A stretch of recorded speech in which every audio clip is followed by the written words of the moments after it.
Welcome to episode 8, mother effing teen of the Slab podcast. We're legal, as you said earlier. It feels weird, man. Feels weird.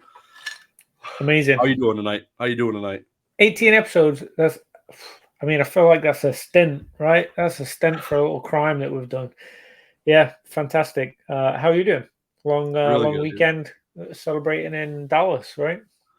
Long weekend. Got back in 1 a.m. last night. Worked today. Softball today. It's been a busy day. I got school starting tomorrow. It's gonna be a busy schedule for Mr. Josh here. So I'm looking forward to it though. Like challenges. But just gotta push through, right? At times like this, you gotta push through. Look at the light at the end of the tunnel. You gotta keep the brain sharp, right? So it's all good. You gotta keep me on my toes. Can't just get me getting lazy, getting fat on the couch watching Rugrats every day. Like I gotta be doing something. Shoot. Ugh, I love Rugrats. Hell yeah, Tommy Pickles. But we got to talk about some of the spicy topics here, and I believe you had one again. But honorable mention, Nick. He had mentioned that the best episode ever. He said I thoroughly enjoyed listening to that one and hearing what Matt had to say. So I appreciate the comment, Nick. Old school Pokemon. It was a blast. I don't know if you enjoyed it all or was it a bag for you, but was that one of your favorite episodes yet? Or honestly, I think a few people have got the same sentiment there. I think a lot of people enjoyed it. Yeah, it just felt like a professional, like strong conversation. The things we were talking about were interesting and entertaining, and it was someone that clearly has a good head on his shoulders. Is making some good decisions and has a great mindset.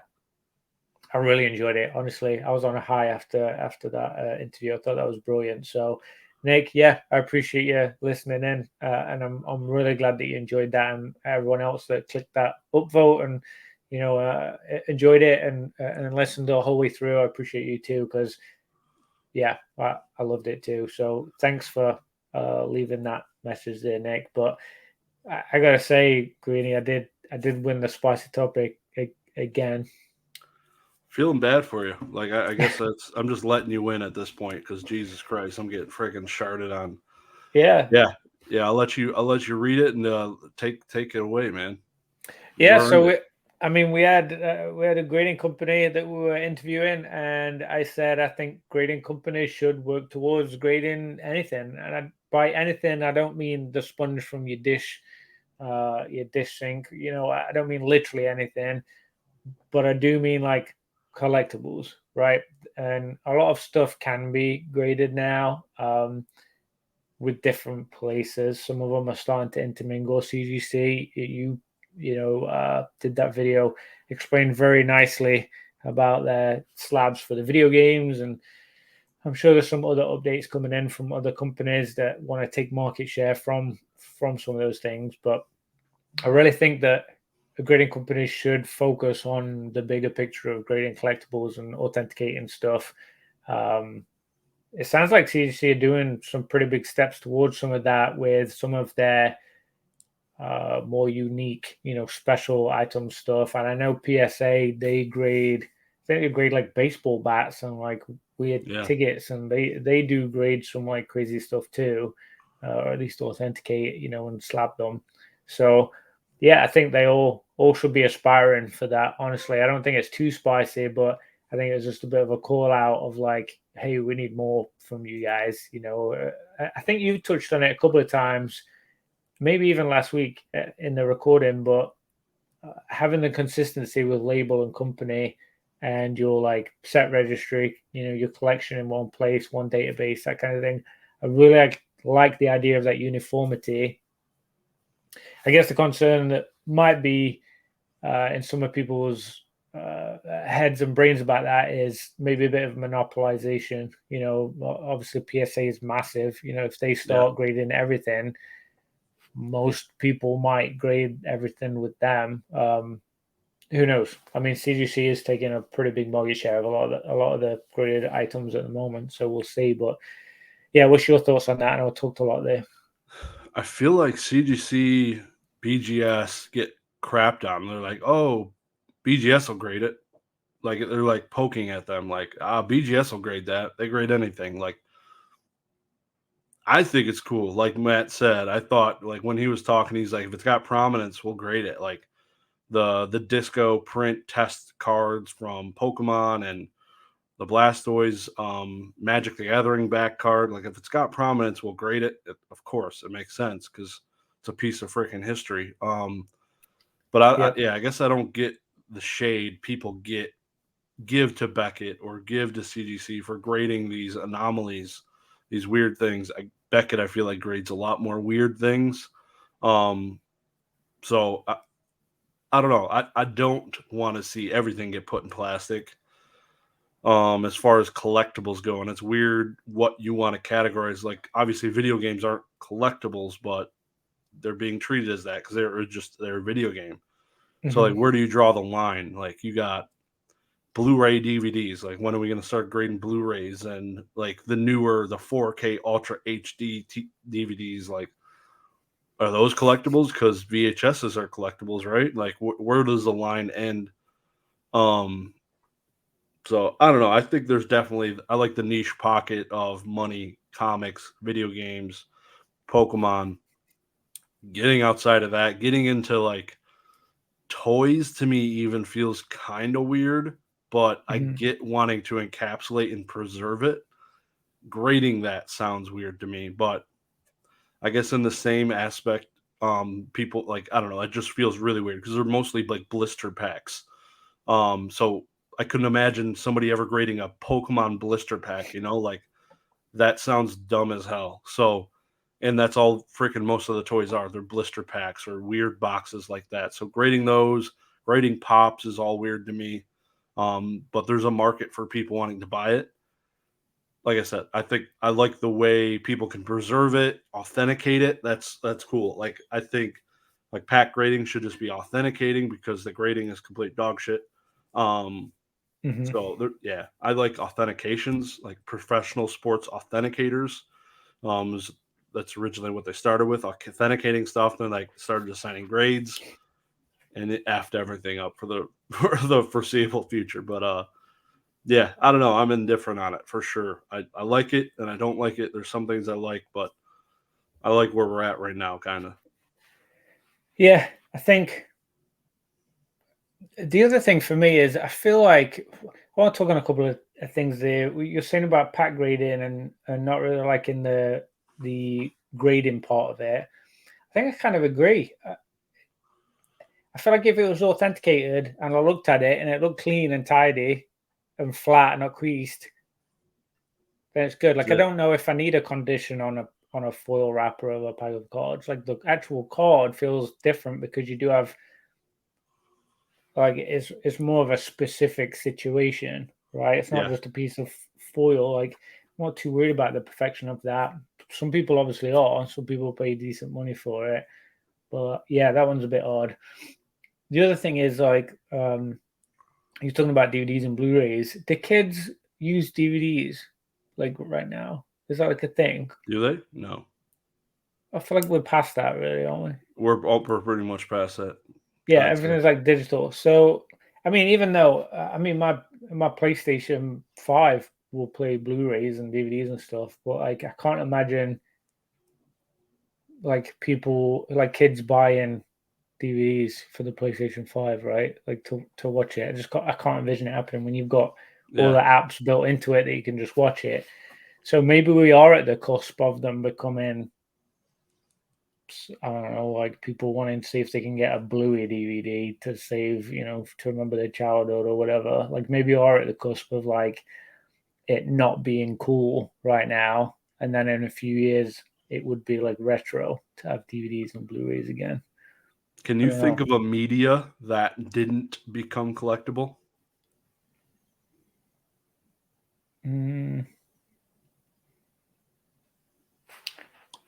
I can't. Are you talking like condition wise? I got friends and family with a bunch of like cassette tapes that are just trash. Those like are collectible. Just the ones that have been used. But there is some that are collectible though. Like some people collect cassettes; they can grade them now. Right. Well, that's the key, right? It's going to need to be sealed, hopefully, and in good condition. Nice and preserved, almost like it's the memory of it, not the actual music within it. Because you can just open up YouTube and play the music. It's the actual item itself. And I think with DVDs and Blu-rays, that's going to be much easier to overcome that obstacle than to find a 19 whatever Michael Jackson cassette that's still sealed. Like that is going to be much harder, probably, I would imagine, to get a hold of. So, I mean, yeah, right now, but in 40 years, when Blu-rays probably get dumped into a landfill everywhere across the world, a lot of the movies that come out in the last 10 years, that's like their first print is a Blu-ray DVD. So, yeah, that's a good point. Modern movies. Yep, first print Avatar, like not the Airbender movie. Nobody cares about that movie, but no. Do you think they have first print Blu-rays? Like, would it say first print? We should investigate that. That's interesting. It's not. It wouldn't say it. It's just like VHSs where it doesn't say it clearly. You got to look at all the nuances. Like, oh, it's got this sticker in the bottom left corner, and then it's because this Batman Returns DVD doesn't have the word "the" at the end. It was the first print or something like weird stuff like that. Is kind of how you're going to nail down which are the first prints and stuff like that. And some super nerd digging into it and breaking all of that down. So that'll be a ways away, but might be time to start buying some. You never know. We'll get first print Coco and all those Pixar movies that have been dropping in the last 10 years. There's some fire out there. Yeah, there's been some bangers for sure. It's been a lot of good movies. Coronavirus definitely put a damper on some production. I got to say, there wasn't a whole lot of good TV and movies coming out for those couple of years. Oh, yeah. A little shaky there, but things start even now, there's a little bit trickling out, but there's like barely any kids movies out there. Yeah, starting to roll. And Kanto is pretty special. I could see that one being a big hit for collectible stuff in the future. Actually, I forgot that until I just said it, but I just made a bit of an Encanto play last week, and we'll talk about that once it goes through. Oh, snap. Yeah. Oh, hell yeah, dude. A little bit of spice there. Did we do spicy topics yet? We got carried away talking about Blu-rays. We're ready to run it. We went down the rabbit hole there pretty deep. Well, I won, so I get to choose. So I'll let you go first. How's that? All right. Just so everybody knows, just a reminder how this works. If you're new to the channel, we do this every week. Spicy topics. We announce one. We each make a comment. I'll go first. He'll go, and then what I need all of you to do, if you could, enter in a spicy topic, comment, something, anything. Mm-hmm. It could be like Dagreenshiz is a bitch or something like that. Just something random. And if it wins, if the win's the most thumbs up votes, we will discuss that to start the next episode. My comment, my spicy take is Professor Oak YouTube does not make enough YouTube content. God. You're up. I know people are just gonna click that. If I lose again, I swear to God, but Jesus Christ. You're up. Right, I'm gonna scrap my original one, and I'm gonna go with the one that you just inferred, and I'm gonna say Dagreenshiz is a bitch. How's that for you? Let's see who wins. You said it. Damn it. I was like, there's no shot he's got anything that could beat me, but I didn't even think about that. I gave you the solution. I think you shot yourself in the foot. Let's see. Yeah, that was a mistake. All right. Pick a side, guys. Down below, hit the thumbs up on whatever you want. Mine. But yeah, you need to pick mine. So anyways, let's move on. We didn't get to talk about it because it was a weird situation. So we had uploaded a video whatever day that was, and then the day after we recorded with Matt Quinn to upload the next episode. So we had like a small 24 hours of upvotes on the spicy topics for that week. And basically what happened is Oak had ended up winning it by like one like.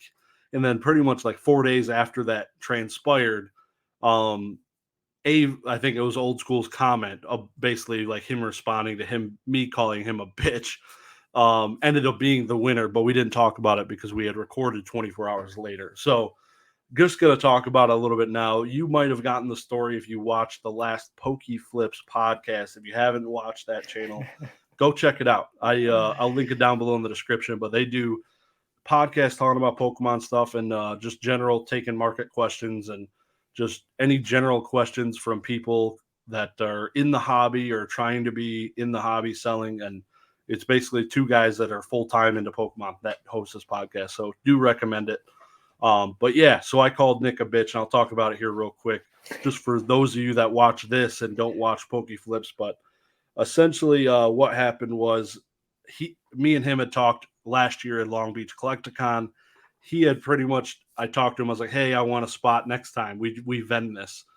And he's like, yeah, sure, no problem. And fast forward 8 months, comes time for Long Beach. I'm like, hey, you got a spot for me? He's like, nah, bro. Like, you're dusted. You ain't getting no freaking spot.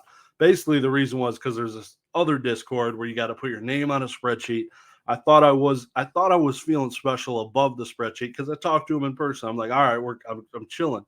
I don't need to put. I didn't even think about having to do that. But pretty much got wrecked. He replaced me with probably Gem Mint Pokemon, and then I just got salty. So it's just the way it is. So, but yeah, we made up in Collecticon Dallas, and we're all gravy, man. We're all gravy. How did you make up? Lots of kisses. Yeah. Physical touch. Yeah. That's the love language, physical right? Touch. Yeah, we had an Uber ride from the airport to the same hotel, so I had to make it up to him. Oh, baby. Okay. But yeah, highly recommend. Link down below is their channel. Go check it out. Yeah, and that was funny. Your video leading up to their live stream, and then them jumping on that grenade during the live stream. It was pretty fun. That was It was an enjoyable part of my week. I gotta say, it was definitely a highlight. I do wish like people had talked about it as like, man, I really wonder what Matt Quinn would have said. Like, all right, Matt, like if you ask him, Matt Quinn, what do you think? What do you think about Old School Pokemon being a bitch? Like, what would his response be? Like, yeah, I agree. Totally agree. I met the dude one time, just total bitch. That would have been hilarious. Yeah, I seem to remember Nick having a couple of really big CGC returns too. I think he did grade quite a few cards with them, right? Yeah, and then he cut him off by the balls. Yep. Probably would call him a bitch. He'd probably be like, yeah, you're right. Ain't nothing to discuss. I mean, no, he's not a bitch. He's lovely. he's delightful. I love Nick. But yes, that was fun. And I mean, honestly, I feel like those kind of scenarios are so easy to happen too, right? You're thinking this thing, he's thinking this thing, it's on the thing. Just so easy to like brush by and without mistakes. So it was good that you guys like made fun of it and made light of it. You know, even though it's it's a boo boo. PSA's new pricing. Is it new? It's like 3 weeks old. Well, we're late to this. It was last week, right? Is it 3 weeks? I thought we saw it last 2 weeks. Week. Yeah, I mean, it's been a little while since we touched on some of the data and number stuff, but PSA now is at $15 TCG bulk pricing. Everything else is $19 for bulk, 20 card minimum, 25 if you just want to submit one card. I did want to touch on this. I know you guys probably aren't all super Star Wars, and Marvel fans, that kind of stuff. A majority of you are Pokemon, but they are doing a Star Wars special at $15, book pricing too, for the Topps Chrome set. I was told when I bought it that this is the first ever Topps Chrome Star Wars set. And there's a bunch of like autograph cards in there. There's sketch cards that you can pull from some of the illustrators. which I mean, you can't get that in a pack of Pokemon cards, that kind of stuff. So serialized cards, there's just special things. Honestly, it sounds pretty cool. Some of the actors and artists are involved in the set, and it's Topps Chrome, so it's going to be a quality card. It's going to be good artwork and a good card. So yeah, PSA that just dropped the other day on May the 4th. Already sold out, and the PSA special for it is $15. I guess they're doing it because of that new set to try and get people to get some, to get some in the door basically instead of the $19 or $25. Get some volume from that. So we'll see. I don't know how many were printed, but I'd imagine a fair few. When it comes to serialized and autos and stuff, I don't know if they would need to cap it off. Could they go and do another wave or third wave or whatever? I don't know enough about that side of stuff because obviously we don't have that in Pokemon, right? So is there anything there that you can touch on? Do you know anything about that side of stuff? No, not so much about that. But I was curious what your thoughts were, because do you think there will be the special through the summer, usually the last 2-3 years during the national tournament or in the tournament, the national event, they usually do a special. They'll drop pricing by $3, or I'd say about $3 on average per card. So do you think we could see 12 this year around then? Yeah, absolutely. I said a while back, I think at Christmas time, maybe a bit before Christmas, I thought we'd be at 12 by summer. I don't know if it's going to be at 12 by summer, but I could definitely see. I'm thinking right now,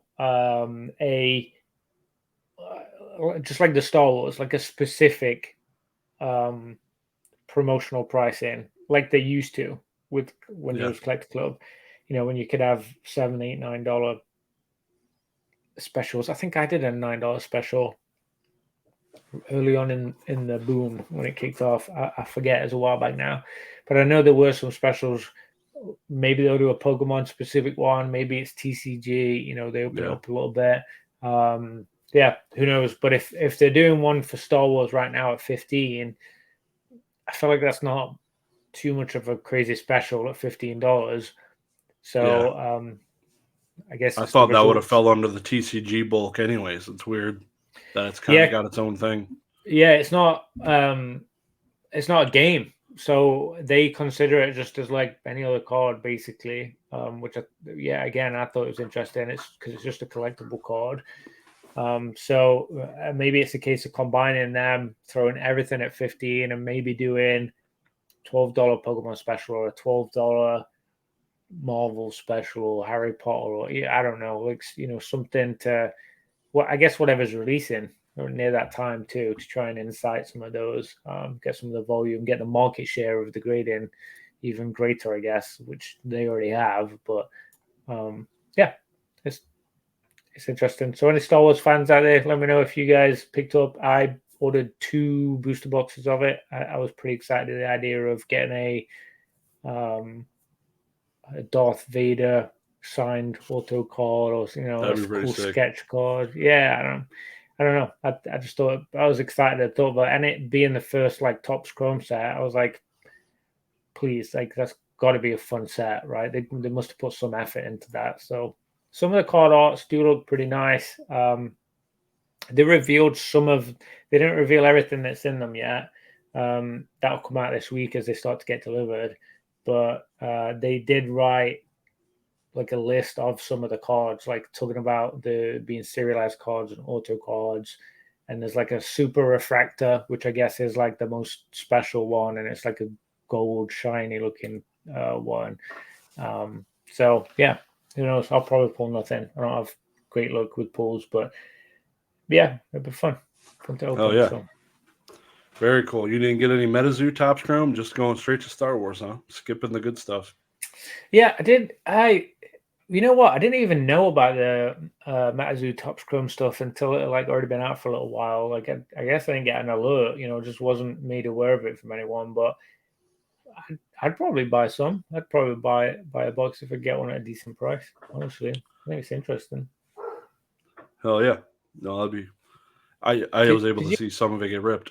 I didn't buy any, but Okay. You saw some this no. weekend get ripped.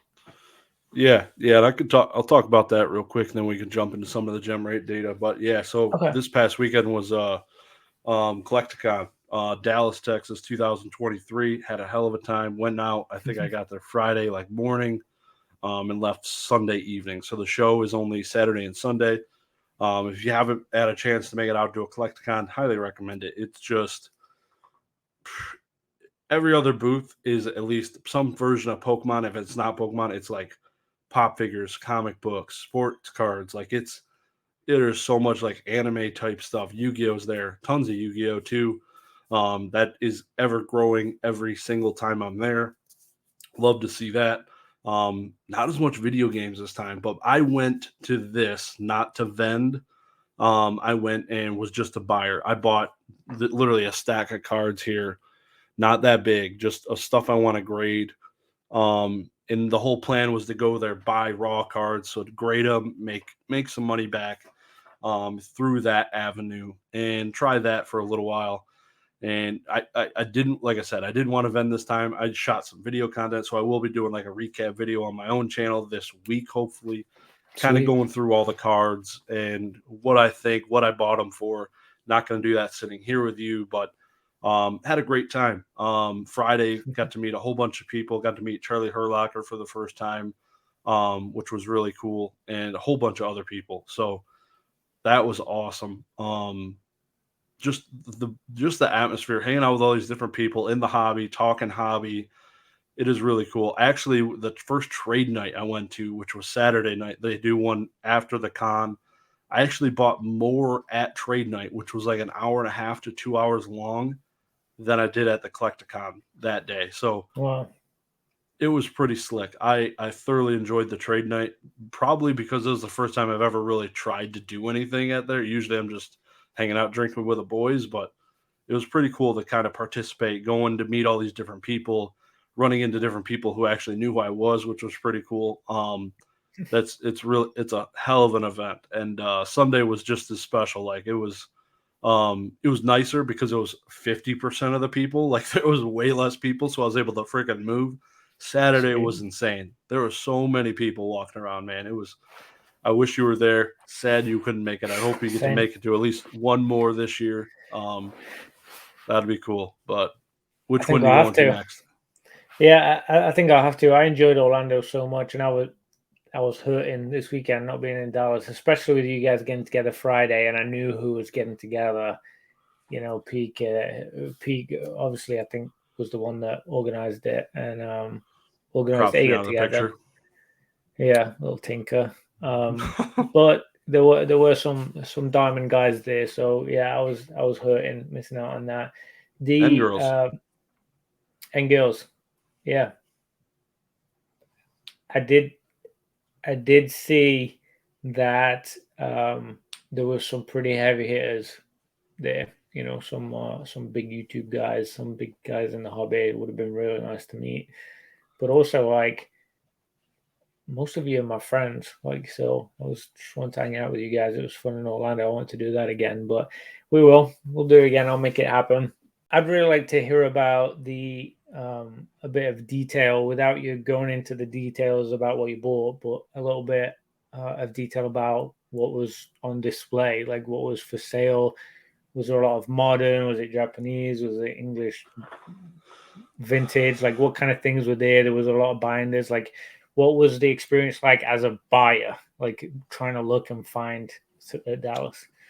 Yeah, so there was a bunch of raw modern, and the issue I had was ideally it's best for me to be looking through binders when I'm doing it, because when they have a bunch of stuff behind displays, asking them to look at 10 cards and then just not buying anything, I feel bad. So being able to go through expensive card binders, like they have those, there's people that had those there. I could just pull out a card, check condition, put it back. There was a lot of vintage raw, but all like LP, moderately played garbage. Like I'm good. Like if you're collecting to fill binders, that's all that's for really. Zero opportunity, zero to buy that stuff and grade it. almost every single card you would have bought there would have lost money. So literally bought primarily modern to do my flipping. But yeah, old school Pokemon. I was at his booth for a little while helping him here and there, but watching all the different things he was selling was looking like he had raw vintage and then a raw modern section. The raw modern sold out twice as fast as the vintage. The vintage didn't even move. I feel like it Wow. was like stagnant. The raw vintage is dog bleep at these. I feel like, and somebody might have a different take. Maybe even old school himself will disagree because I wasn't there a whole lot. But when I was there, every person that came up to the booth was wanting to see this altar or see this altar or see this altar. They did not care about Kabutops from Fossil in LP excellent condition. Like it was just night and day. Vintage slabs were like crazy, but there was also way more modern slabs, I'd say for sure. Primarily just CGC, PSA. I'd say probably more CGC, and just because people are probably just burning and turning those way quicker. Price point, The turnaround time's way faster. That's one of the big reasons, I'm sure. There was PSA slabs there, of course. I'd say it was probably close to 50-50, though, which doesn't stack up to the gem rate numbers at all. But people are selling CGC slabs. I feel like they're holding PSA more. They see more value in it. I don't know. But yeah, it's pretty interesting to be at these shows and seeing the different stuff getting sold. Not a whole lot of video game action to be purchased there, which was pretty sad. Chum Lee was there. He had a booth, kind of.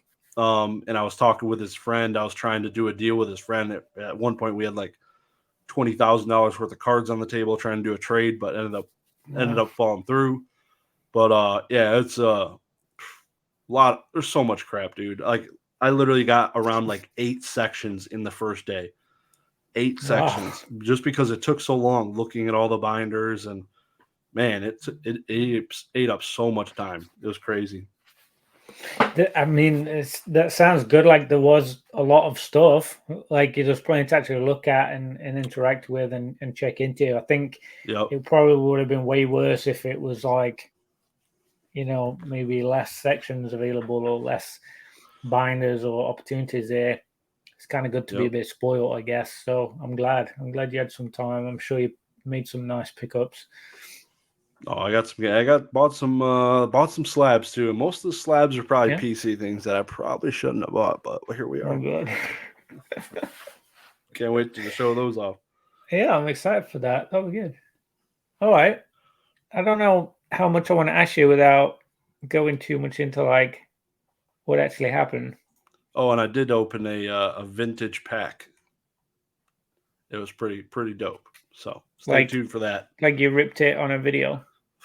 Yep, ripped it for I ripped it for myself, but it's going to be on my recap video. And I'm not going to tell you what set. I ain't going to give you nothing here. So you're going to have to go check out my channel. So shameless plug.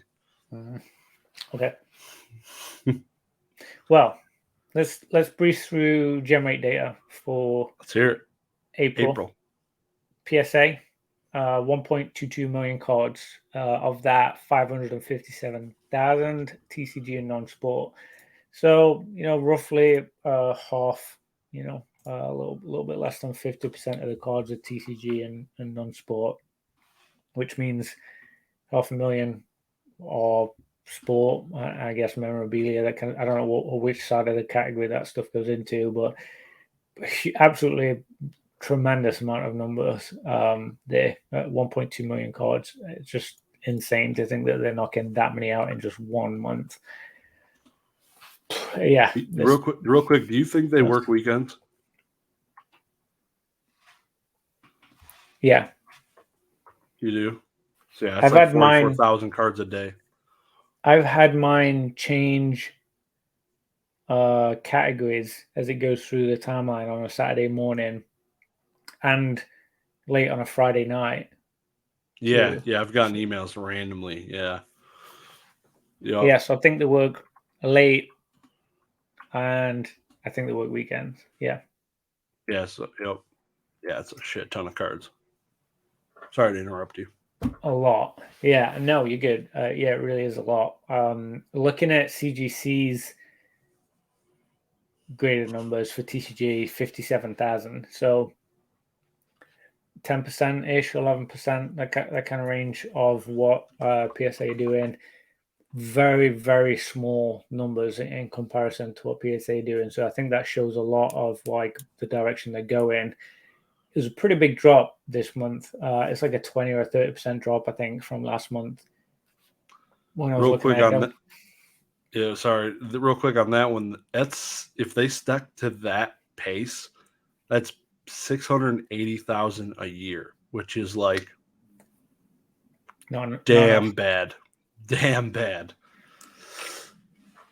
Yeah, I'd imagine they're gonna be rolling something out to try and get some numbers through the door now. There's got to be something because at the moment they're 15 and PSA 15. I mean, it's the same price, so they're gonna have to do something, which may spur PSA to do something too. You know, like we were talking about earlier.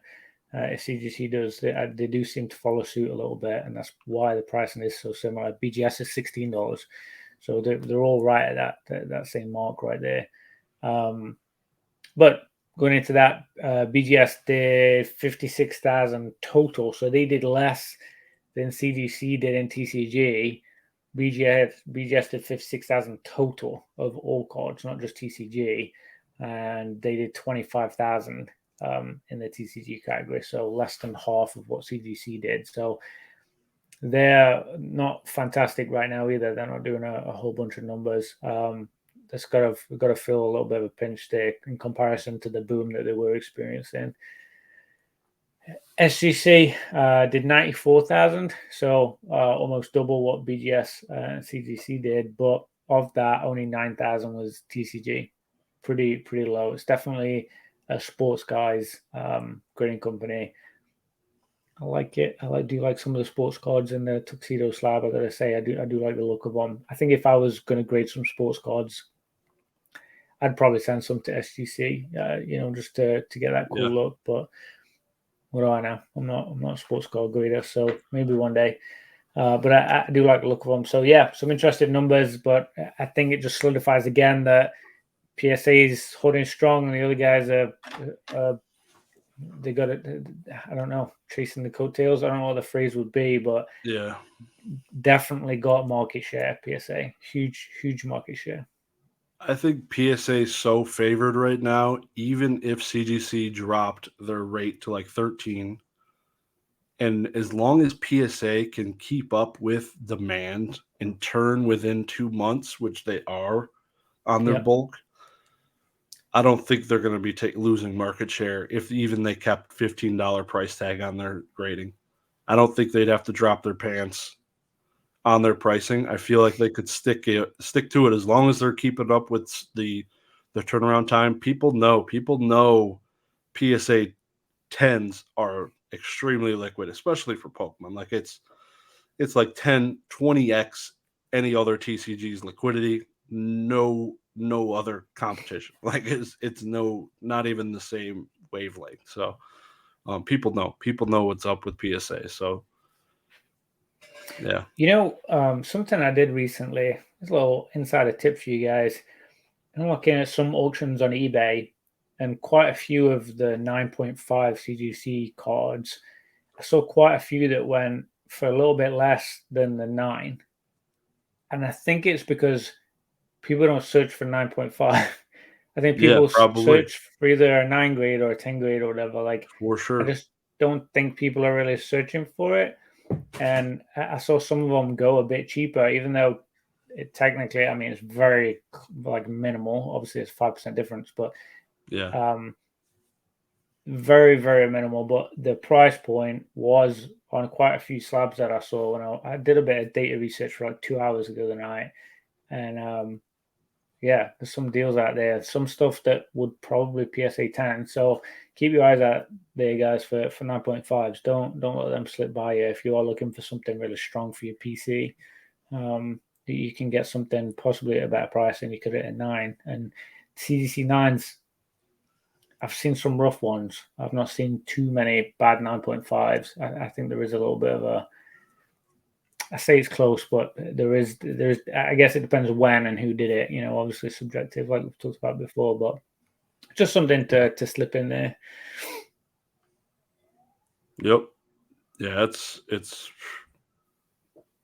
awesome. There's so much like just incorrect name searching on eBay that just happens, and people post even the subject lines. People put the wrong names all the time, so it's that's huge for sure. I hate people putting PSA Oh, in the description and the filtering criteria stuff or whatever. Like when I'm trying to find a PSA card and CGC and raw cards are popping up, and you know all these other weird companies.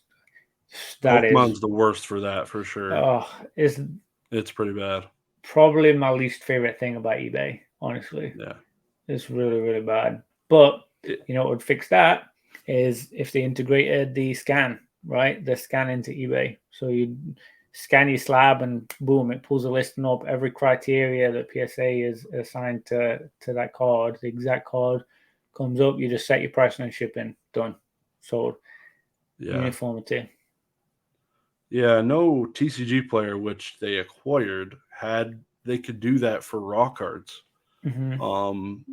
So I feel like it's got to happen here soon. And also the eBay Vault's a thing that's going to be probably perpetually growing. And you could just send your cards when it's open to the public. Send your cards to them, and they just make the listings for you. So that could be a play. Yeah, I mean, I know you can buy and send them in there now. Yeah, I've got the option available. I haven't done it, but yeah, maybe I should just do it just to get my first vault entry. Could do a test. Yep, it's $250. I think is the threshold. Yeah, I think you have to be in the. Yeah, I think it has to go through the authentication thing that they've got, but still, like, yeah, I'm sure I could find a nice card to play that with. Who knows? Yeah, it'd be cool. Did you? We talked a little bit about the new Netflix show with Ken Golden called The Golden Touch. Yeah. You had a chance to watch any of it? I watched the first 2 cheesy episodes, and yeah, it felt cheeseball. It felt so scripted and produced to me. You ever seen Pawn Stars? It's like the same shit. Oh, very very similar. Yeah, very similar. It had the like they know what's going to happen, like what someone's going to say next kind of feeling, because they did, obviously. It just felt a little like, I don't know. It's still interesting though, because the thing is, like, they're talking about the cards and they're talking about collectibles and like the atmosphere and the things they're talking about is like interesting stuff. It's just the production of it was. What method would you have rather had them go through? Like actual reality TV? Yeah, I think so. Yeah, or do it interview style, where they're like sat and they're asking them and they're telling them stories, like to the camera. They're talking to stories. This happened and this happened, and like people's like perspectives and asking questions. Like maybe more of like, yeah, I don't know, like them just talking a bit more like from the heart. You know, it just felt a little scripted. Honestly, it was 1000% scripted. It was definitely an entertainment made show. Yeah, for getting, you'll notice that if you go back and finish the cheeseball show, but it's entertaining. I mean, yeah, people love cheese. It was fun to watch. Yeah, I feel like us people in the hobby would have a great appreciation for like what you said, would thoroughly enjoy it, but the masses are there for entertainment and wow, look at this, like they played this up so well. Wow, that guy got completely screwed. Like, yeah, Ken Gold, they did a really good job being entertaining. Mm-hmm. And it was also nice to see like a different side of Ken outside of his Instagram, because it's kind of sus. But I really did enjoy the show. I watched all 6 30-ish minute episodes the day it dropped.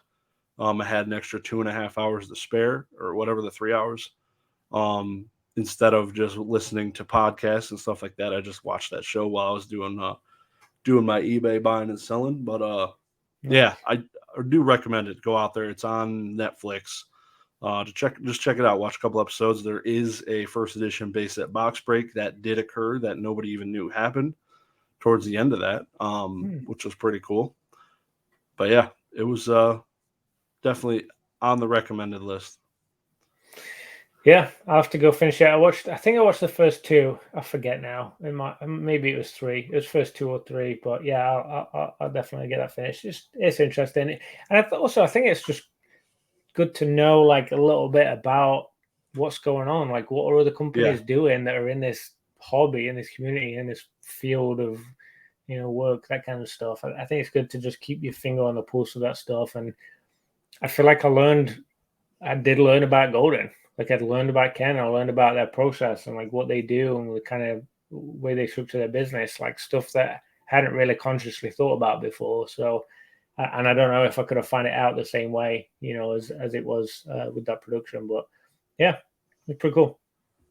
I'm curious if there is going to be other companies, because I know things go in spurts, right? There'll be like movies that there'll be like 3 or 4 movies that are made about like World War II, and then there'll be like 2 or 3 movies that are made about TV shows that are like about dating or whatever. And then I feel like there's certain things like going like spurts. So I wonder if there'll be, maybe a PSA one or like a Tops one, or I don't know.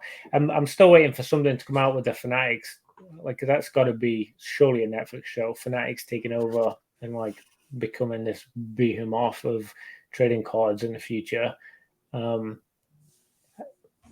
Yeah, maybe I don't. Maybe I'm just optimistic, but I just think there's a lot more opportunity for like people that would be really interested, because a lot of people collect cards, not just Pokemon, but sports cards and all the other different ones out there, comics, games. I mean, look how successful Golden is. Like, the guy's a millionaire because of people like us. So there's a lot of people out there, a lot of people that have money and pretty vested interests in it. So I think it'd be surprising if it stopped at that show for me, just that one. Yeah. No, I'd like to see it, but I feel like it might not. We'll see. I hope there's enough traction to pump for a season 2. Then I feel like if it gets to season 2, then it might get more eyes. Like, oh, they're serious about this. But I don't know. We'll see what happens. I didn't even think about that. That's a good point. Yeah, season 2. I mean, that'd be easy to kind of solidify it a bit more. Yeah. Yeah, they played it perfect too. The way, like, perfect. Like the perfect marketing, because right when that last episode, like after they shared this series on Netflix, because you can watch them all instantly. If you got to the last episode, it pretty much led you right into the new auction on golden.com. So the last thing they showed in their last episode is just now. It's now auctioning. So it's pretty big brain play. Yeah, it must have been recorded pretty recently then. No, I think they just had everything unlisted, and as soon as it aired, they turned on the switch, like, oh, this is for auction now. For sure. Yeah, I mean, now they got Netflix in their back pocket too, so yep, a lot of big people there. PWCC. A lot of spice going on there, man. Sad times. Sad. I was not feeling fantastic about hearing that news. Yeah, so they laid off, it was about 30 people. And one person I watch on a video game podcast named Josh Byerly. I believe it's just called the Video Game Podcast on YouTube, and he was working for PWCC. He was like their video game guy. No way. And yeah, he like in their last episode, he announced, he's like, "Hey, I was let go." And he said, he was like, there was like 30 of us on a Zoom call, and I got trimmed basically he's like, no hard feelings. Thoroughly enjoyed what I loved. I've always enjoyed their podcast and enjoyed listening to him, and he seems like a great guy. But yeah, it was sad just to see that happen. So like how like they're getting into video games, so now they're kind of getting out of video games. I don't think there's no video game guy, but so that whole thing happened. They laid off a bunch of people. Probably it was basically just seemed to be a money saving thing. Um, it's a tech company. It's another like basically a tech company. Tech company layoff.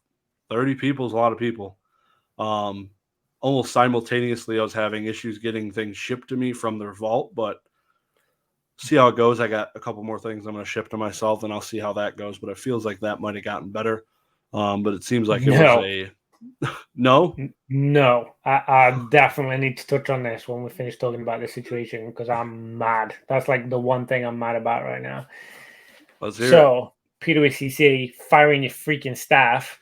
You suck. That sucks. Like, figure that out. Make it happen. Cut your CEO's wages. Like, do what you got to do. You don't stop families feeding the kids. Like, that's messed up. Just because you made a boo-boo. You guys have thousands of items every single week, right? I'm going off right now. But, like, these guys are making money. They're just spending it in the wrong places, right? I mean, seriously, it's like it's not just about your staff. Like you make it happen, you figure it out, whatever it is you got to do. You get more cards in, you get more comics in, you get them more out the door, whatever. You turn and burn, you make volume happen, and I know exactly what they've done. They've fired people to slow stuff down, and they've shot themselves in the foot big time. Because I could tell you, I don't want to buy from them anymore. Like I can't be the only person. I requested to have something shipped home like 2 or 3 weeks ago. I mean, it was like a while ago, and it still says awaiting shipment. It's just been sitting there since they fired those staff. So like 2-3 weeks.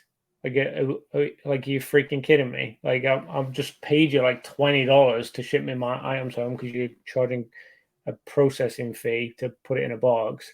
And then you charge ridiculous shipping prices, and I'm not even getting it. Like I'm literally paying for nothing. Like I'm mad. That really sucks.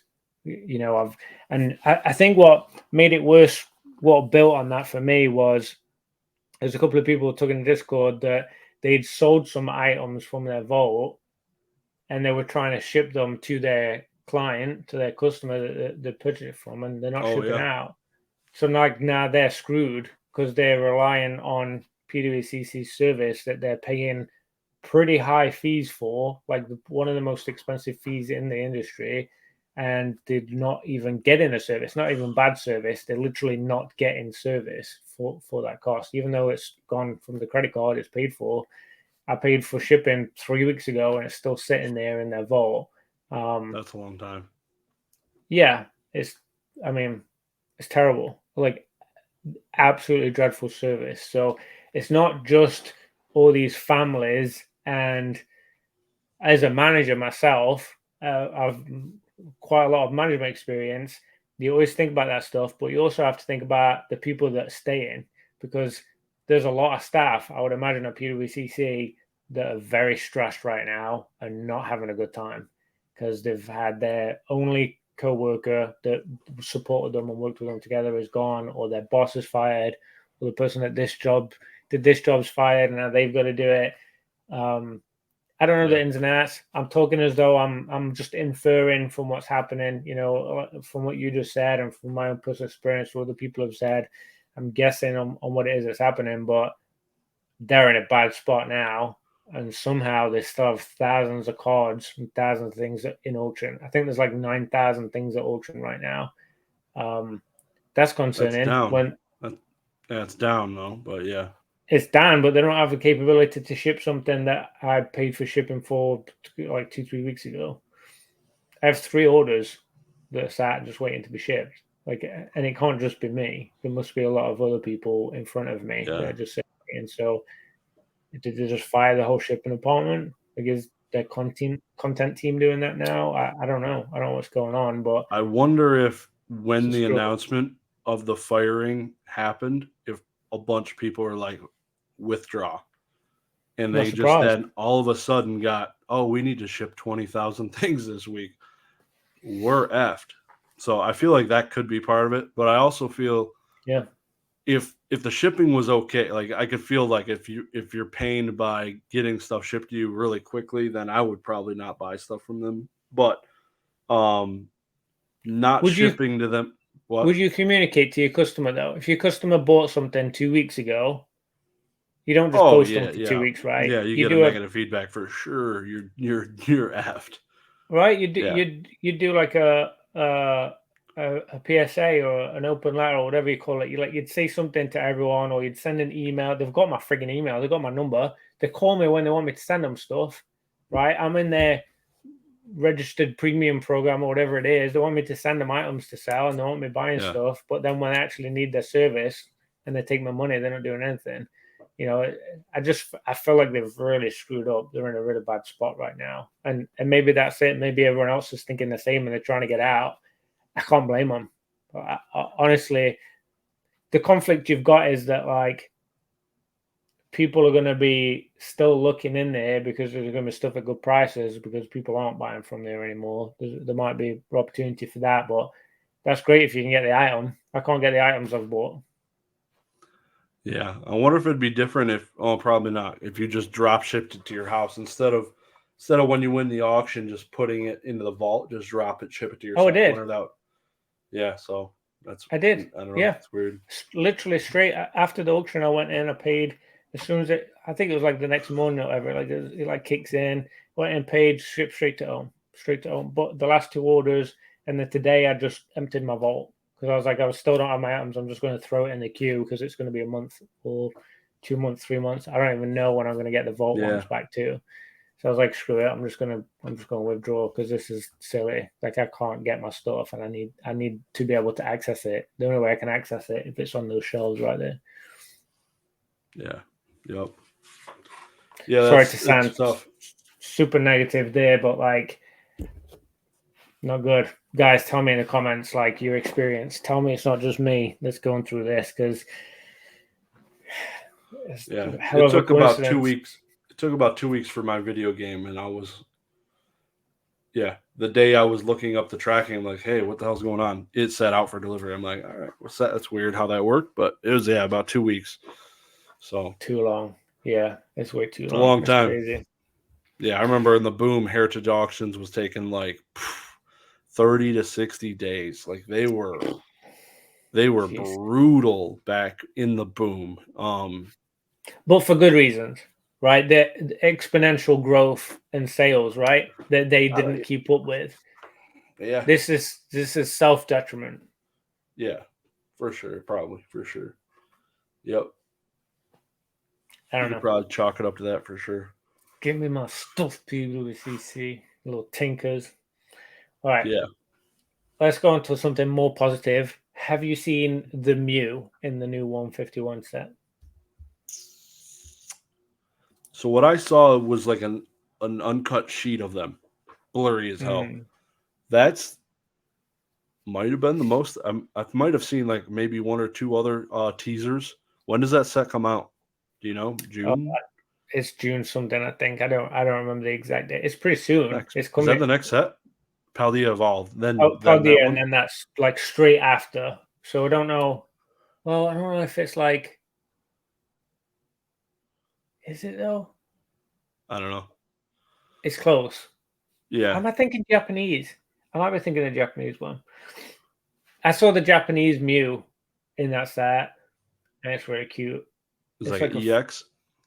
It's like, yeah, kind of. It's like kind of full art, but like really light purple and pink, like classic Mew colors, but just like really pleasant, like really fresh, cool looking card. And then the starters, there's a Bulbasaur, Charmander, Squirtle, and the Pikachu. They look pretty similar to the starters in like the style. Oh yeah, yep, I remember. Kind of like Pokemon Go style, like that, like real like elementary, like real basic kind of. I don't know how to describe it, but yeah, look cute. I mean, yep, it looked like modern day backgrounds of their backgrounds from 1999. Like they kind of took those and they did a play on those in each of those, which was pretty cool. So Yeah, the 151 set, those of you who don't know, is a new Pokemon set coming out where basically they have 1 through 151 cards, the entire original Kanto set of Pokemon, which is freaking awesome. Zapdos is getting EX card, and it's not a freaking Galarian for like the first time in a freaking million years, I feel like. So that'll be pretty dope. Still haven't really seen it. I could, like I said, I could see like the smallest pixelations of it. Couldn't really make out what was going on there, but that'll be cool. That'll be cool. I'm really looking forward to it. Do you know if it'll be a booster box set, or is this like one of those weird ETB only things? Any idea?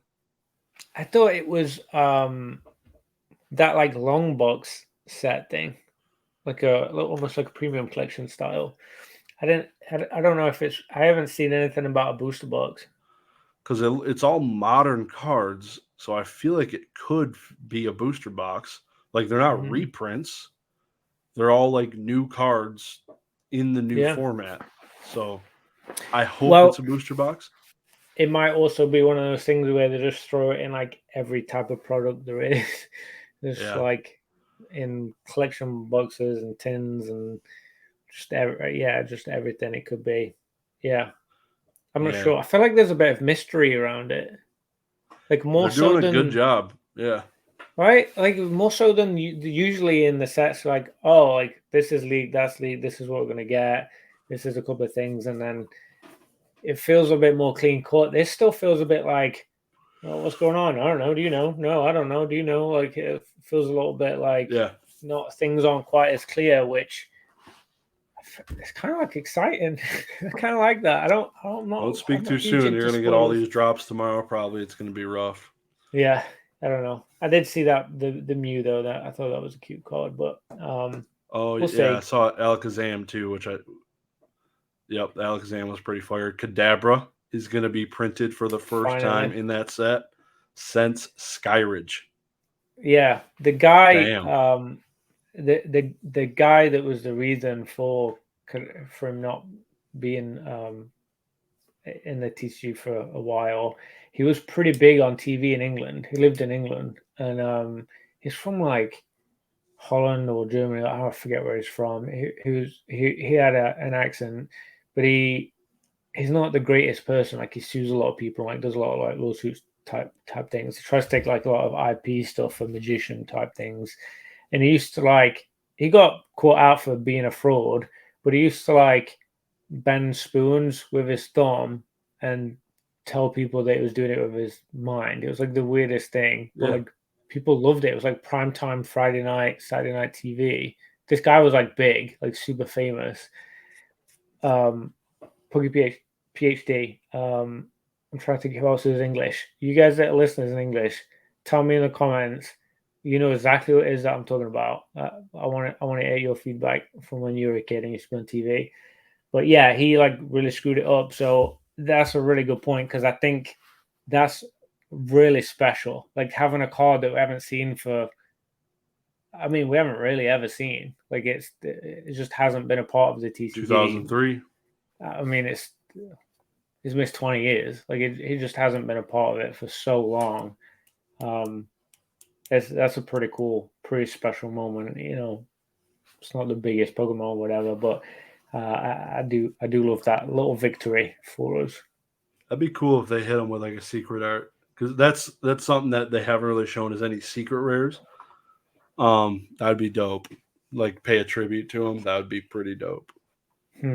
Yeah, I'd be down for that.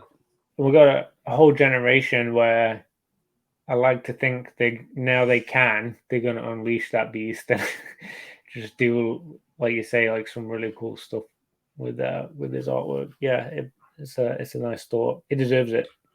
Yeah. I was mentioning that I hope it's booster boxes.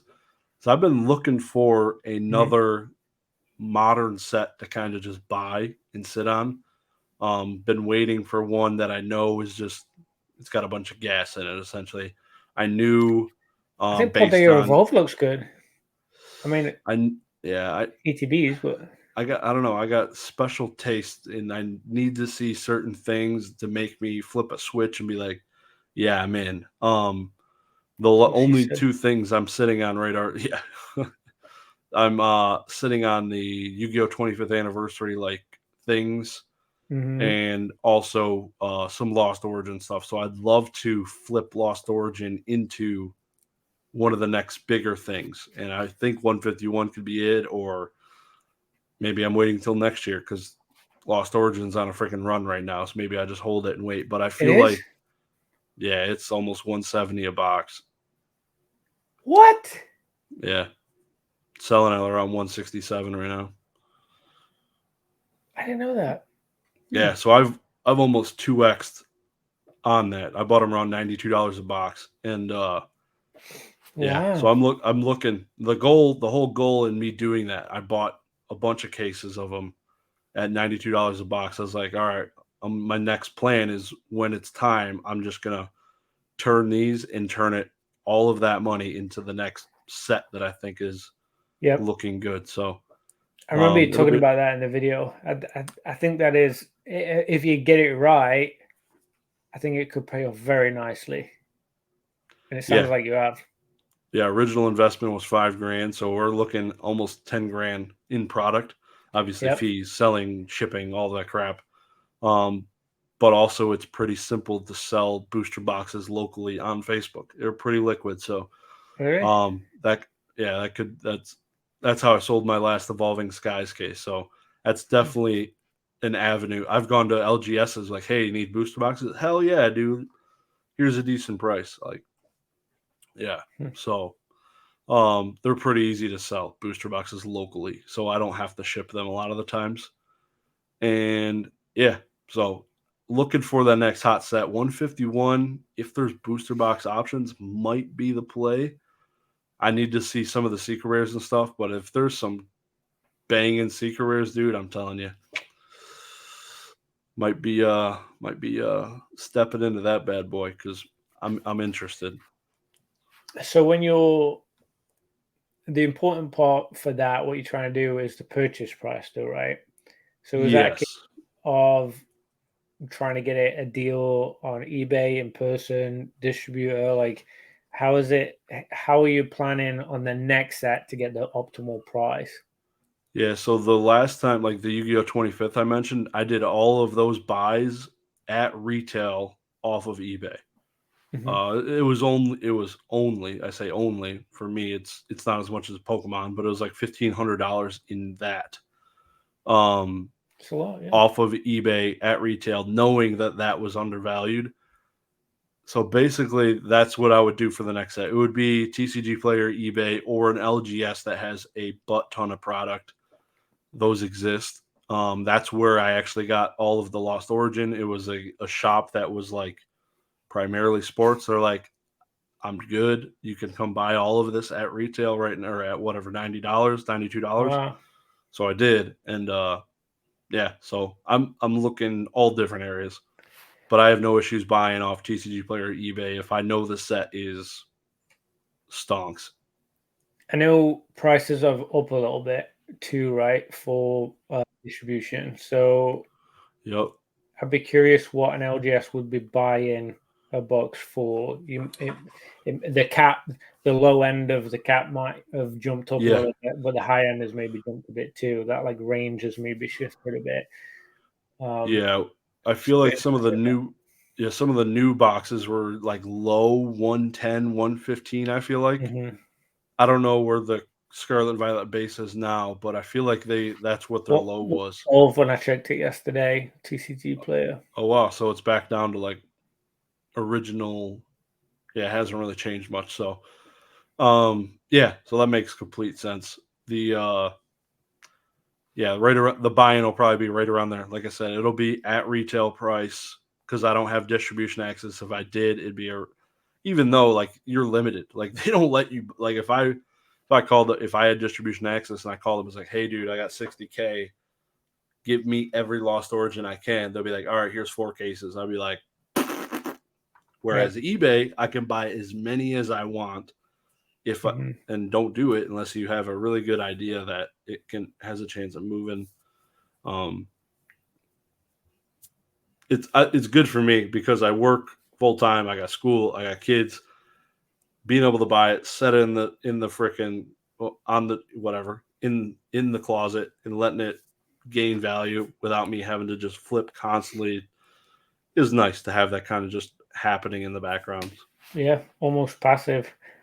I wish the ETBs weren't so bulky, because I mean some of the ETBs are in mid-30s right now, so for some of the sets. That's my problem with those. Just the bulkiness is insane. Like twice the size of a booster box.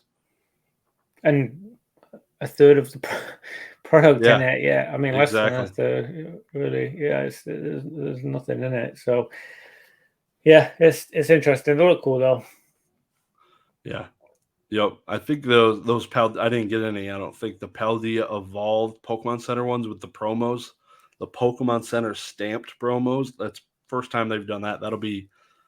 I think that's first time. That'll be pretty freaking dope. They did Scarlet and Violet. Yeah, I got a couple. I got a couple of the ETBs. Well, I got a case of them, and I opened one up, and yeah, the stamped one, I think I sold it for like 25 or 30. It was a pretty good price it was going for. And then the regular one, I think I sold for like $9 plus shipping. So I basically made like 35, 40 bucks just on the promos before I even touched the packs. Like it felt like a no-brainer, Of course I ripped the packs, so I'm a degenerate, but it was still, it's whatever. Yeah, so the 151 set I think would be fun, but honestly I ordered a case of Paldea Evolved from Pokemon Center, the ETBs from them, so we'll see. I think that'll be fun. I'm excited to get one open and take a look inside. Like you say, the promo in there, gorgeous. I mean, it's one of the best promos, I gotta be honest. It really does look pretty. So yeah, it's interesting. Yeah. I got to bring this subject up because we're kind of talking about modern and stuff, and it's not even on our thing, but I think it's a pretty hot topic. You watched Danny Phantom's new fanny packs coming out? I saw he did like a post or a glimpse. I didn't see a video about it yet, but I saw he posted something on like Instagram, or I forget what it was. He put a picture and it was like doing like mystery bag type stuff, right? Yeah, so thinking about the industry of mystery packs and all this different stuff, usually the thing is you'll either gain a bunch of value or you're going to lose your balls. And probably one time out of 10, you'll get an extra pack and you'll make better value, essentially, right? His approach is unlike anything ever done in the history of any mystery bags in the world, which is freaking insane. $27.99. You get, I believe, 5 packs, guaranteed one Evolving Skies pack. And then you get the low end is like a Sun and Moon pack, along with 3 other packs. So he said the low end, you get $27 worth of packs. Guaranteed.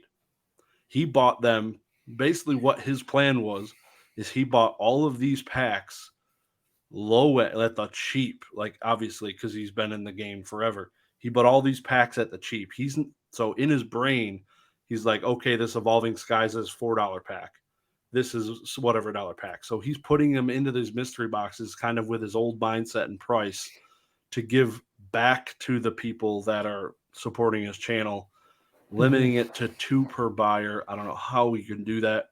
I don't know if you could change IP addresses or all this, because it's going to be probably the most scalp thing in the world, because like I said, literally the low end, you're not going to lose money. You're going to get a $27 value of packs.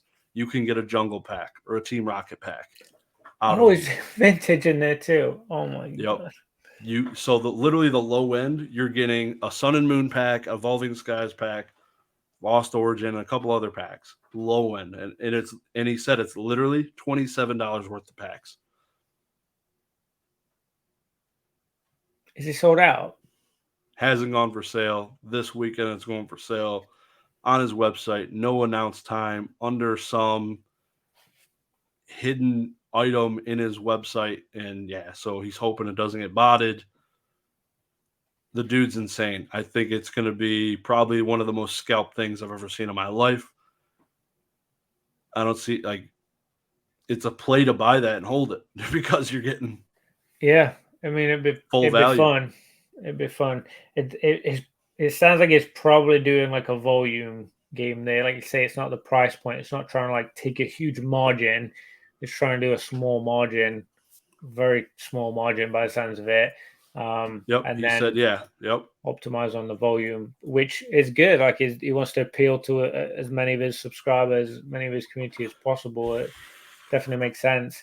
Honestly, I've thought about similar stuff. I don't have a huge following like he does, but I've thought about doing it. And I mean, I just did a box break myself, Roaring Skies. I calculated I made $23 profit from the booster Ooh, box. baby, let's go. Let's go. I'd tried, and if I'd have reduced prices an extra $1, I would have made a loss. Like, you know, on the pack, like I literally would have made a loss.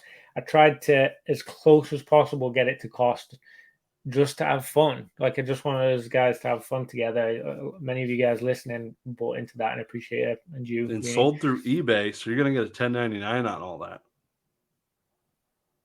Yep. $23. So, yeah. Taxed.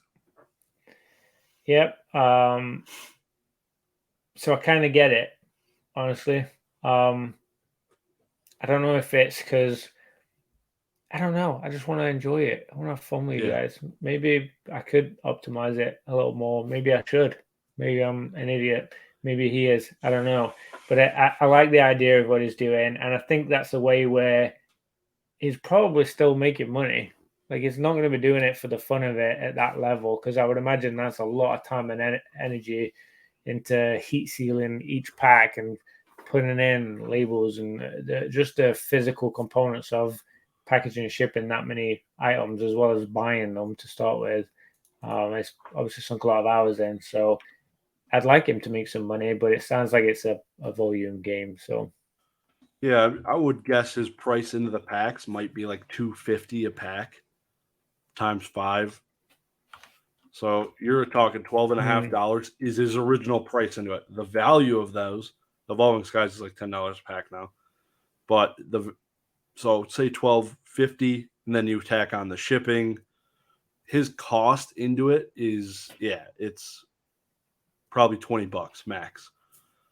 But if you look at the actual value now, he's probably making $3 on what he could be making just selling the pack. So yeah, it's interesting approach. He's like many times in the video, he's like, if you don't, let me know if you like this or if you don't like this, dude. It's like blowing every single mystery pack out of the water.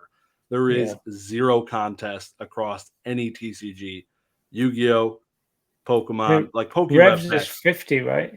Yeah, $50, and you can get 1 in 25 gets you a golden ticket, and get wrecked most of the other times. I think there's like 4 layers to it, so the second best layer is probably not bad either. But it's 5 packs. You're not going to average $10 packs, like $9 packs plus shipping. it's Like, blowing Rev out of the water. It like the value in this is just like unmatched. Like I said, for mystery packs, it's crazy. It's fantastic. I don't know how sustainable it is. Like him being able to buy packs and do a wave 2 or a wave 3 or whatever. But I like the idea of it. I think it's brilliant, honestly. I couldn't imagine how many packs this man has. When I was watching him like a lot, like 3 years ago, good night. The dude was getting 3 pallets of every set then. Now it's got to be probably close to a warehouse full. He's probably similar to Rudy's style, but I hope he is. That would be freaking dope. He rips a lot, doesn't he? I've seen him. I remember watching him rip. He on played the quite bulk a few game videos. and stuff like that. Yeah, he knows his way around the cards. Yeah. So shout out to Danny Phantom for doing that. It's pretty cool, man. We'll see. Good things. Yeah, I feel good about it. Couple of quick little updates. The PSA app, I'm sure many of you are aware. PSA updated their app. They have a couple. So they have the set registry one, but they also have a regular PSA card app. And in that one, first of all, you can now see your orders. That's a pretty recent update. You can actually see what orders you've done in the past and currently have in process, what stage they're at with notes. And also you can reveal your grades in the PSA app before you get them. As they're shipping home to you, you can go in there and take a look. As long as they are at a level that were photographed. So there is a caveat to that. So older ones that were bulk, value, that kind of stuff, the ones where you didn't get pictures with them, they're not going to be in there. But the reveal feature now, it's standard. Every card is photographed anyway. But some of the older ones you can go back and play around just for the fun of it if you did pay at the higher level tiers. So yeah, go in there and explore it if you haven't already. It's pretty interesting. And they also built like the pop report and some of the other features from the website into the app. They've really upped their game on it. It looks really clean. So, and it works. So that's good. Have you had a chance to use the reveal thing yet? Yes, for older orders. That some of the Yeah. higher end cards that I'd submitted, the higher levels that were pictured. All the ones I have in process at the moment are just kind of sitting there. They've been there for a little while, so I haven't had a chance to have one that hit shipping home status. Yeah, I'm trying to pull it up. Yeah, I'm trying to pull it up so I can show the people.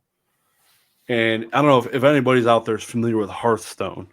But when you rip packs in the digital Hearthstone game, you click on the pack and the card just turns around. It's pretty sick.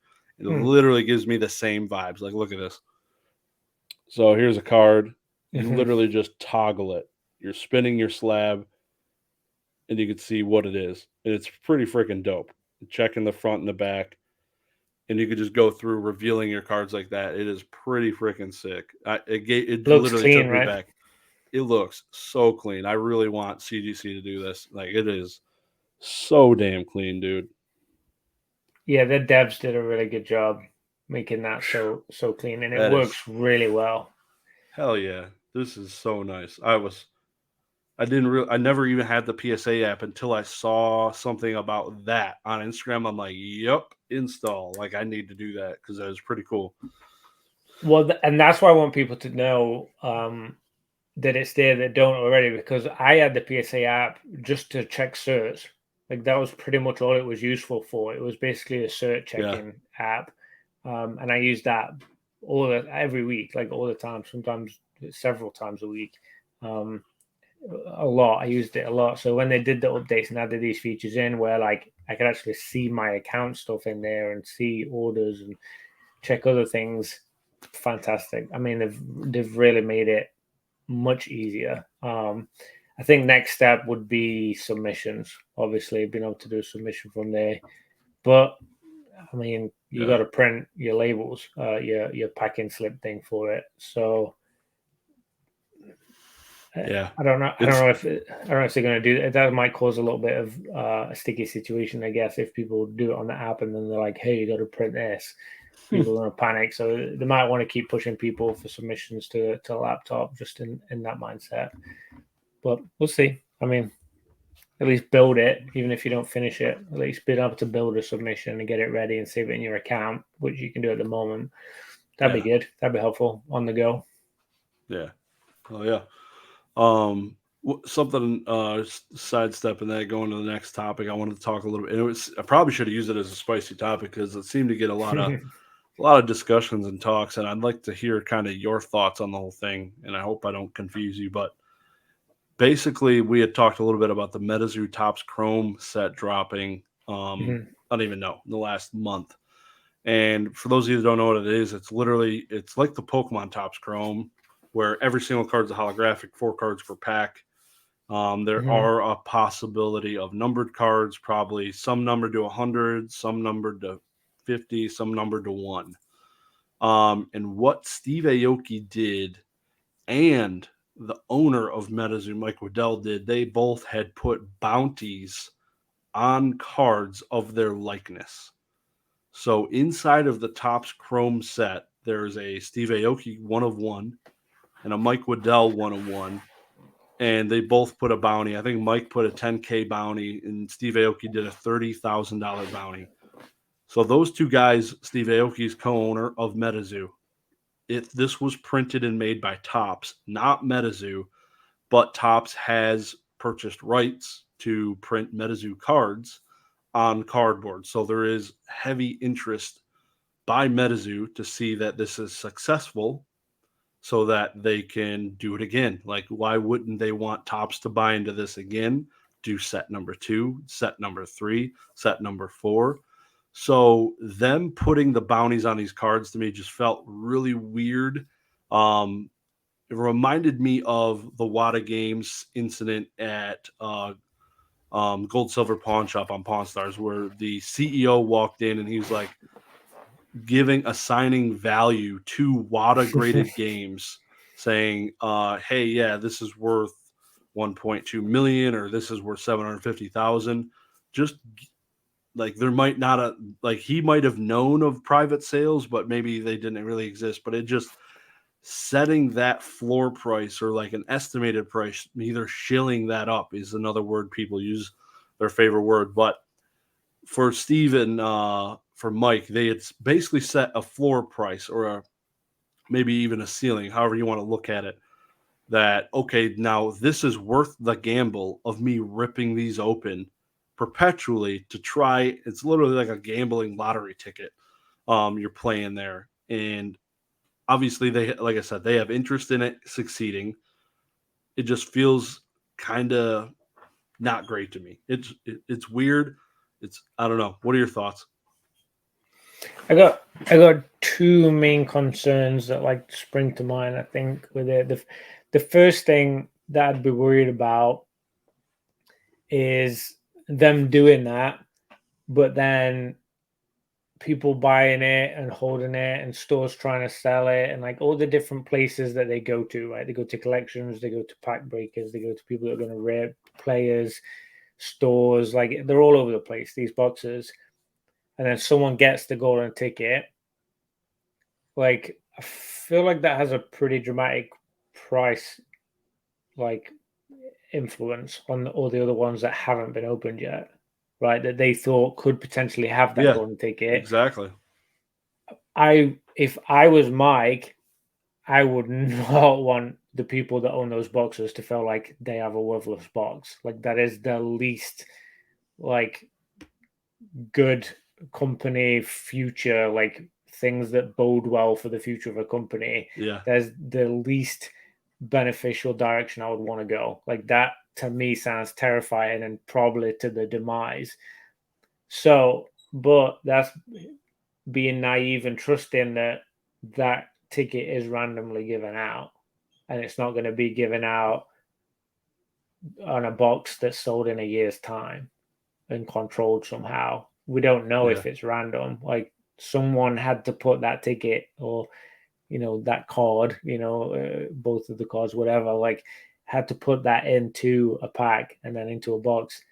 Everybody damn know wells what box that's in. Like that's the most special thing they've ever done. Like somebody knows where that is, where that went to, or the area it went to, or whatever. I mean, whatever.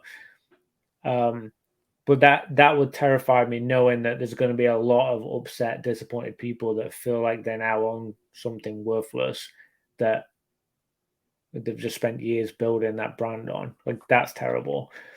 Yeah. My second point is I feel like it's super messed up. As again, this is a shot at Mike and Steve, owners of a company, and wanting to create a good experience for MetaZoo players and collectors and buyers. Why would you want to put a bounty on it and stop anyone else from being able to own, essentially trying to take ownership of one of the most special cards they've ever made? Like, why would you not want your community to have that card and enjoy it, whoever it is? Like, let them pass it around, sell it to each other, whatever. Like, why would you want to take ownership of the thing that you're trying to create for the hobby, for the community, for MetaZoo players, collectors, whatever? Like, what if there's the number one MetaZoo collector who is willing to pay 20 grand and Mike's like, I'll pay 30? That's messed up. Like, we don't know. I'm just, you know, taking stabs here. Like, but real quick on that. The yeah, Mike Waddell thing. what was I just gonna say? Damn, I'm drawing a blank. But son of a bitch. Oh man, I had it there for like 30 effing minutes. I'm like, this guy, no. Sorry. No, you're good. But was it what was I was talking about with the first point? Yeah. But anyways,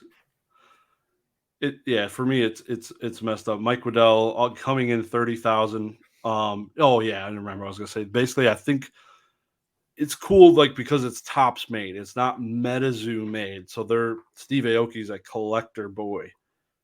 Mike Waddell's a collector boy. These are probably, besides maybe a MetaZoo promo, some of the first cards ever printed with their likeness by the company Tops, one of the biggest companies of all time. So they're like, damn, bro, that's kind of dope. I kind of want it.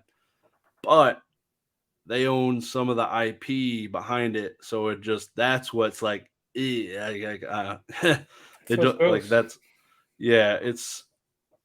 their involvement in owning the IP is what makes it feel gross to me, for sure. It's the guy that volunteers to be coach, right, for the soccer team at school, and then makes his son the captain. Oh yeah, yep, yeah. It's just like, regardless of Douchebag. whether he's even good or bad, it's just, oh, here's my son, like, and I'm the coach, so I can control that. Mike seems like the dickhead coach, like in that situation to me. Like, and I think that's why he's had there's been a lot of negative talk about him with this. Like, it hasn't been super well received, I don't think, in the MetaZoo community. Obviously, there's hard. People want to pull it. They want a 30 grand payout. But like the people that are truly in it, I don't think it's doing too well. Like, I don't think it is a great situation. It feels weird and gross to me. And I'm not in it. Bounties, if those bounties weren't there, yeah, I don't know. I'm curious how it would do. I guess we'll never know because they're there. Well, and that's what it would do is exactly what it should do organically, but it's not. It's being manipulated. So there's now, are people organically interested in MetaZoo? Is it artificial sales that are now happening because it's the lottery system of potentially a $30,000 paycheck? Like,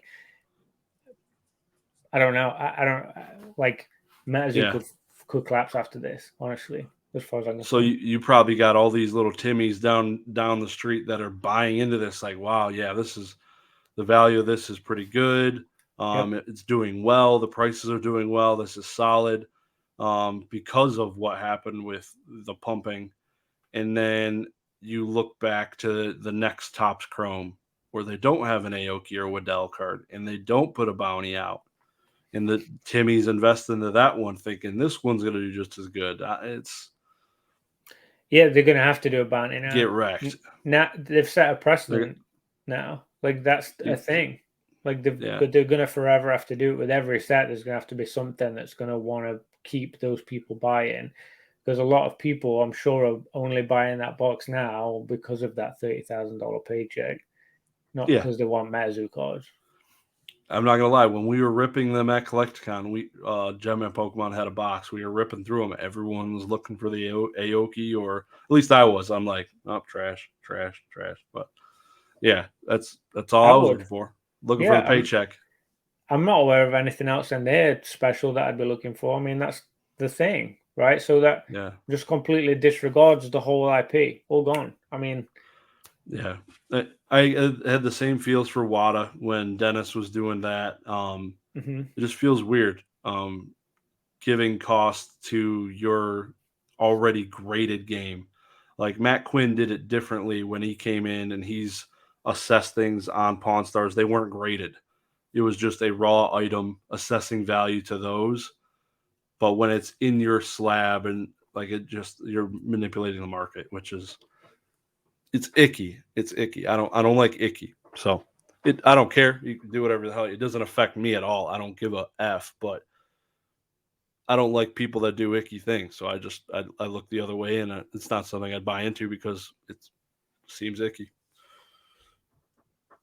Yeah, I think I don't know. It's easy to like sit here and for me to say, this is wrong or that's wrong. They should do this, shouldn't do that kind of stuff. But honestly, like, he's in the business of making money.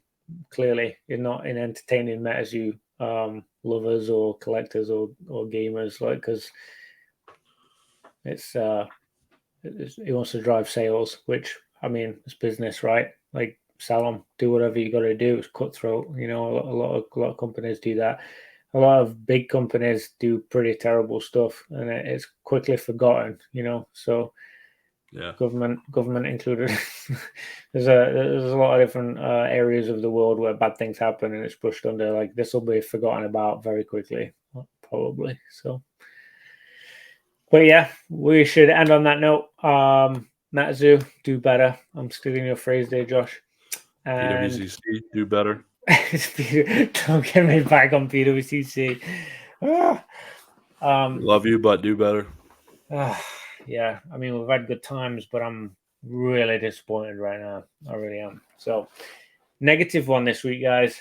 Some fun stuff. Looking forward to your wrap up from Dallas, your personal one on your YouTube. Guys, get over there when that gets posted. I'm excited to see the cards and what you got up to, some of that vlog style. So, any passing thoughts as we wrap up? That's it, man. Good talking to you. It's been like we mentioned before. It's because we recorded that one right after the last upload. We kind of waited till now to talk again, and it's been like 2 weeks. It's been a long time. Yeah, Miss you, buddy. Yeah, Good back talking at to you. Yeah, it is. It's been fun. I know you're tired from the weekend, so I'll let you go now. Let's wrap it and speak with you next week. All right, y'all. See you, Peace. man. See you guys.